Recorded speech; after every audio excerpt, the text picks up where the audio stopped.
புகழும் நம்மை படைத்த இறைவன் ஒருவனுக்கே. அஸ்ஸலாமு அலைக்கும்.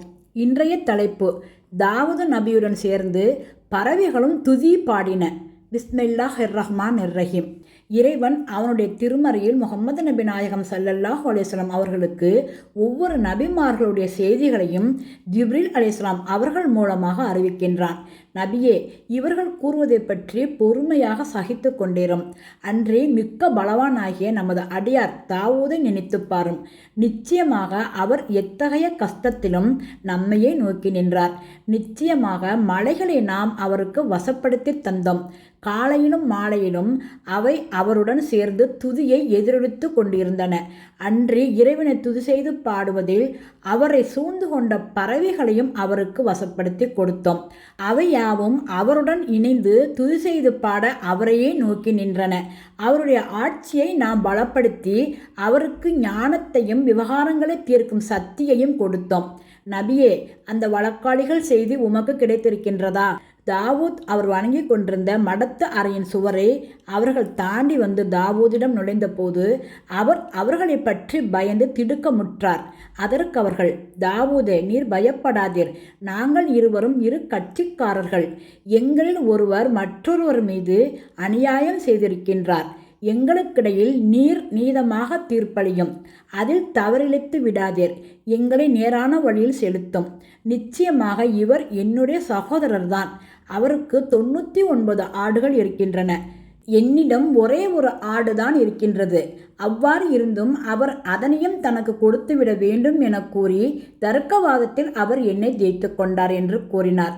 அதற்கு தாவூது நபி, உம்முடைய ஆட்டை அவர் தன்னுடைய ஆடுகளுடன் சேர்த்து விடும்படி கேட்பது நிச்சயமாக அவர் உம்மீது செய்யும் அக்கிரமமாகும். நிச்சயமாக கூட்டாளிகளில் பெரும்பாலோர் அவர்களில் ஒருவர் மற்றவரை மோசம் செய்து விடுகின்றனர். விசுவாசம் கொண்டு நற்கர்மம் செய்கிறவர்களை தவிர விசுவாசிகள் அவ்வாறு செய்வதில்லை. மோசம் செய்யாத இத்தகையோர் வெகு சிலர் என்று கூறினார்.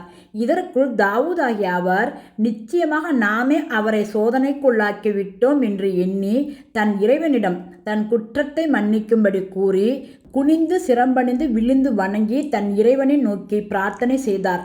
ஆதலால் நீதி கோரி வந்தவர்களால் தம் வணக்கத்தில் இடையூறு நேர்ந்து தான் குற்றம் இழைத்து விட்டதாக அவர் கருதியதை நாம் மன்னித்து விட்டோம்.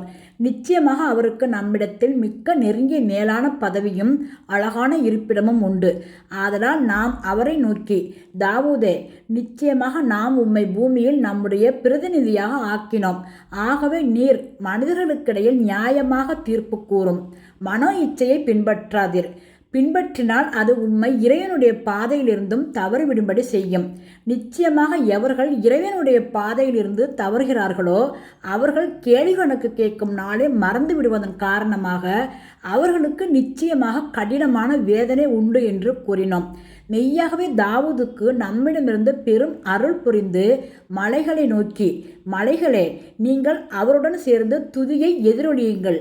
பறவைகளே, நீங்களும் துதி செய்து பாடுங்கள் என்று கட்டளையிட்டோம். அன்றே அவருக்கு இரும்பை மெழுகை போல் மெதுவாக்கி தந்தோம். மேலும் சங்கிலி வளையங்களை செய்து ஒழுங்காக இணைத்து போர் சட்டை செய்யும் என்று கட்டளையிட்டோம். மலைகளையும் பறவைகளையும் தாவூதுக்கு வசப்படுத்தி கொடுத்தோம். அவை அவருடன் துதி செய்து பாடின. நாம் தாம் இவைகளையெல்லாம் ஏற்பாடு செய்தோம். நீங்கள் ஒருவருக்கொருவர் போரிடும்போது ஏற்படும் ஈட்டி, கத்தி முதலியவைகளின் காயத்திலிருந்து உங்களை பாதுகாக்கக்கூடிய கவசங்கள் செய்வதையும் நாம் அவருக்கு கற்றுக் கொடுத்தோம். இதற்காக நீங்கள் இறைவனுக்கு நன்றி செலுத்துங்கள் என்று கூறினோம். அவரையும் அவரை சார்ந்தோரையும் நோக்கி, நீங்கள் நற்கர்மங்களையே செய்து கொண்டிருங்கள். நிச்சயமாக நாம் நீங்கள் செய்பவற்றை உற்று நோக்கினவனாக இருக்கின்றோம் என்று கூறினோம். நபியே, இவை யாவும் மறைவான விஷயங்களாகும். இவைகளை நாம் வஹியின் மூலமாகவே உமக்கு அறிவிக்கின்றோம் என்று இறைவன் தன்னுடைய திருமறையில் கூறுகின்றான். அல்ஹம்துலில்லாஹ். எங்கள் இறைவா, நாங்கள் உன்னிடம் வந்து சேரும் வரை நற்கர்மங்கள் செய்யக்கூடிய நற்பாக்கியத்தை எங்களுக்கு தந்தருள் புரிவாயாக என்று கூறி இந்த செய்தியை முடித்துக் கொள்கிறேன். இன்னும் விரிவாக அனைத்தையும் அலசி ஆராய்வோம் இன்ஷா அல்லாஹ்.